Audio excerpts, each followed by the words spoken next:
যে রেশিওটি বললেন জি। একটি হিউজ একটি রেশিও এবং একটি প্রেডিকশনও দিলেন যে ভবিষ্যতে কিন্তু এর পরিণতি আরো প্রায় খারাপের ৩.৫ দিকে কোটি, হ্যাঁ। যাচ্ছে।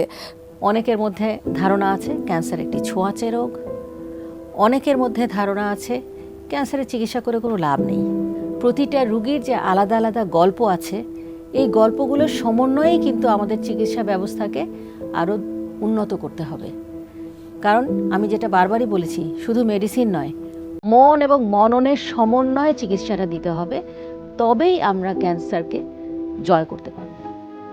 জেনফার বাংলাদেশ লিমিটেডের জেনফার অনকো কেয়ারের সৌজন্যে স্বাস্থ্য বিষয়ক অনুষ্ঠান স্বাস্থ্য যত্ন। ৪ ফেব্রুয়ারি বিশ্ব ক্যান্সার দিবস উপলক্ষে সচেতনতামূলক অনুষ্ঠান। ক্যান্সার রোগীর যত্নে আমরা ঐক্যবদ্ধ।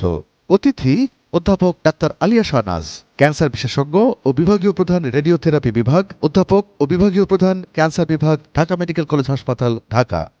দেখবেন ৩১ জানুয়ারি শুক্রবার সকাল ৯টা ৩০ মিনিটে এটিএন নিউজে।